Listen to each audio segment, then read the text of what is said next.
안녕하십니까? 동북아 중심 국가론과 관련하여서 우리가 기억하고 넘어가야 할 한 가지가 있습니다. 그것은 바로 한반도 4대국 보장론입니다.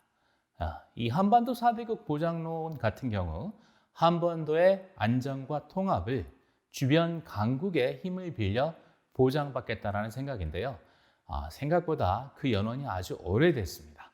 일단 해방 전후의 혼란스러운 시기, 여러 개인과 집단들이 강대국이 보장하는 한반도 독립과 통일 혹은 중립화 통일을 주장한 바가 있습니다. 거기까지 거슬러 올라가지 않더라도 그리 멀지 않은 과거인 1971년 대통령 선거 때 김대중 후보가 꺼내서 핫 이슈가 되었던 4대국 보장론을 찾을 수 있습니다. 김대중 후보는 대선 후보로 출마해서 공약 중에 하나로 미국, 일본, 중국, 소련이 보장하는 한반도 평화 보장론과 예비군 폐지 공약을 내걸게 됩니다.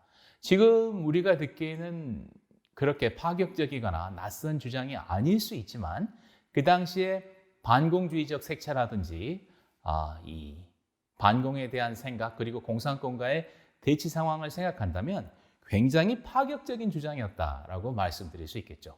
사실 이 김대중 후보의 4강국 보장론의 원형은 하버드 대학의 김정원 교수, 분단 한국사의 저자이기도 한 김정원 알렉산더 교수가 1971년 Pacific Community에 기고한 The Unification of Korea, 즉 한국의 통일이라는 글이죠.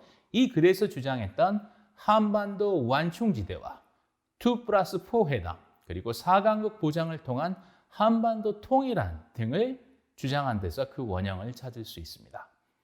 김정원 교수는 후에 한국으로 돌아와서 김영삼 정부의 국가안전계획부 2차장과 한국국제교류재단 이사장을 역임하기도 했습니다. 이 밖에도 1976년 키신저 미 국무장관이 남북한 교차 승인을 통한 한반도 안정화를 위해 남북한과 미국, 중국이 참여하는 사자회담이 필요하다라는 주장을 펼친 바가 있고요. 1991년 제임스 베이커 미국 국무장관이 Foreign Affairs에 기고한 글을 통해서 한반도 문제 해결을 위한 2+4 회의 구상을 밝힌 바가 있습니다. 이와 같은 주장에 대해서 당시 한국 정부는 통일은 남북한 스스로에 의하여 이룩되어야만 한다라는 입장을 밝히면서 공식적으로 반대하였고 그 대안으로서 소련과 일본을 제외한 2+2 구상을 제안하기도 하였습니다. 노태우 대통령은 이와 관련하여서 동북아 평화협력회의라는 안을 내놓기도 했었죠.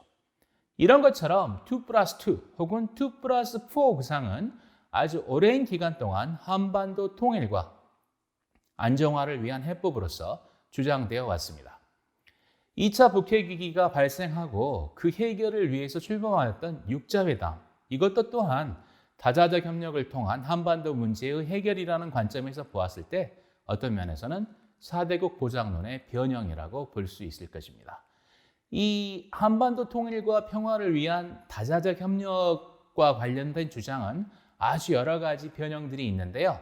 경제적 변형의 일례로서는 김영호 교수가 주장했던 연 띄우기 모델, 하늘에 날리는 연 아시죠? 여기 자료화면에 보시면 이제 그림이 보이실 텐데요.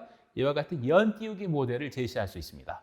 즉, 북핵 문제의 위기 속에서 북의 핵 개발을 방지하는 하나의 대안으로서 동북아 전체가 참여하는 공동 프로젝트, 그렇죠? 이걸 동북아판 신마셜 플랜이라고 불렀는데 이러한 공동 프로젝트를 추진함으로써 평화의 바람에 협력의 연을 띄우자라는 이런 주장은 4강국과 남북한이 함께하는 공동사업을 추진함으로써 경제협력을 통해 동북아의 안정과 평화를 도모하고 남북한 경제 통합을 이룩함으로써 통일의 길을 준비하자라는 그런 비전을 제시하고 있습니다. 이와 같은 다자주의적 해법은 우리가 처한 지정학적 위상, 그리고 영내의 세력관계, 그리고 약소국으로서의 한국의 위상 등을 상기시킵니다. 즉, 우리 혼자 할 수 있는 일이 그렇게 많지 않다라는 것이죠. 그리고 한반도의 분단 해결, 즉 통일을 위해서는 국제적인 협력과 동의가 필수적이다라는 점을 다시 한번 인식하게 만듭니다.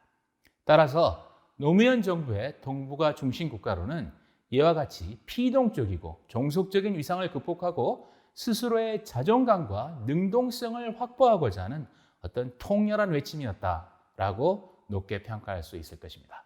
감사합니다.